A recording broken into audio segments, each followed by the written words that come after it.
There are 4 types of clients. The first is what I call cheap clients. Cheap clients.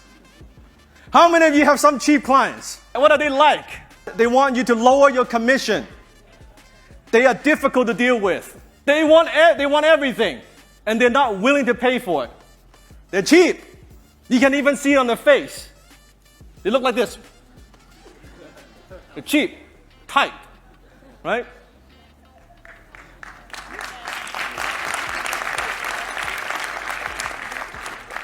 Do you want those clients? Hell no. Hell no. Then you have what I call difficult clients. Oh yes, difficult clients. What are they like? They ask for a lot. And doesn't matter what you do, they're not happy. You go the extra mile for them. You do extra work. They are still not happy. They are just not happy people. It's like they're having a bad day and they're trying to make your day worse. How many have some of those clients? Okay, difficult clients. Then you have what I call sophisticated clients. Sophisticated clients. These are the clients, when they talk to you, they have done the research. They know the neighborhood, they know the house that they want. I want how many bedrooms, how many bathrooms, this is what I want. They're very clear, they've done the research. They're more intelligent, sophisticated. Just like wine, they know. You know, people, let's say they buy wine. The cheap clients would just say, which one's the cheapest?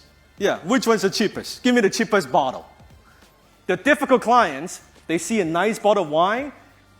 Why is it so expensive? They're just difficult.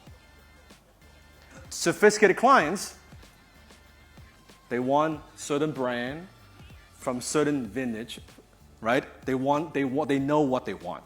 Then you have high-ticket clients, which the clients I want, which is the clients you want.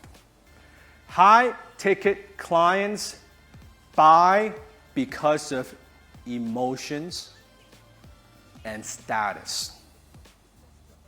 I'll say it again. They buy because of emotions and status. Why would someone buy a Bentley versus, what's a cheap car? Give me a brand. Fiat. Fiat, okay, Fiat. Why would someone buy a Bentley versus a Fiat? Status. It's the same. It would get me from here to there. Why would someone spend so much more money on that? Status. Emotions. It's the same thing. High-ticket clients want status. They don't want cheap. They don't want cheap. So, if you are getting cheap clients right now if you have cheap clients, my question is, why do you have them? Now, I know what you might say. It's just what I have now. It pays the bills. But here's the problem. The cheap and difficult clients takes up all your mental bandwidth, all your energy, all your time. You can't haul buckets and build pipeline at the same time. They take up all the time. If you're creating content, now you're getting more and more high-ticket clients. Now you can get rid of those cheap and difficult clients. I fire clients all the time. Just because, and here's the philosophy you have to understand, just because you're willing to pay doesn't mean I'm willing to accept. Do you understand? I don't care if you could pay. Are you going to be a good client to work with? Because life is too short to work with these clients. And I will tell them I'm not a good fit. Someone comes to me and they ask for a discount. You don't need a discount. Go to somebody else. I'm not the right person for you. I'm just not. It's too short. Life is too short.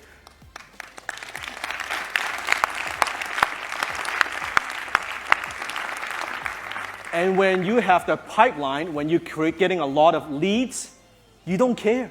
Next. This person says no, I got 20 more people to talk to. I don't have time. It's like exactly like this.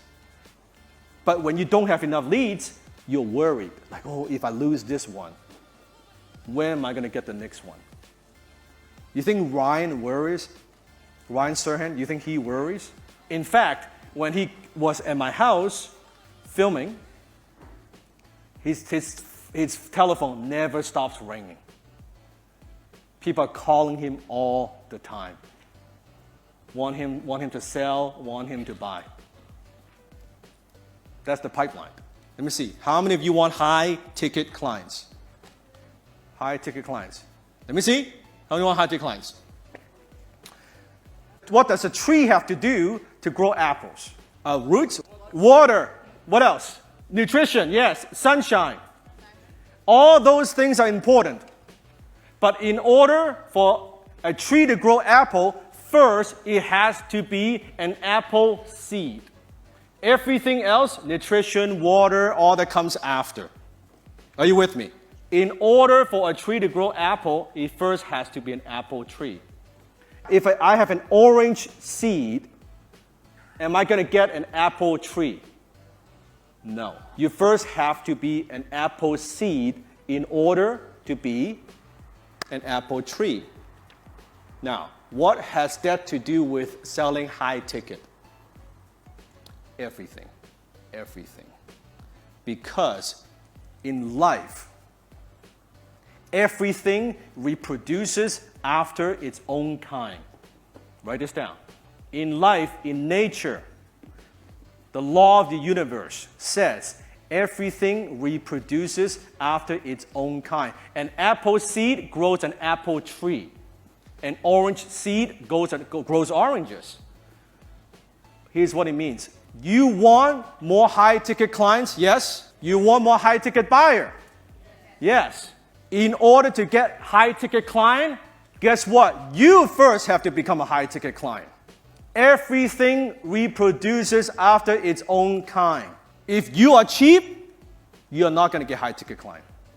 And most people, when it comes time for them to pay, they're very reluctant. I don't want to pay. I don't want to pay anything. You're cheap. If you're cheap, guess what kind of clients you attract? Cheap clients. If you are difficult, what kind of clients you attract? Difficult clients. Do you know why I get high-ticket clients? Because I'm high-ticket. It's very simple. It's a law of nature. To be a high-ticket broker, you have to be a high-ticket buyer yourself. Because you would then know the psychology of high-ticket client. Why would they spend $500 on a pair of glasses?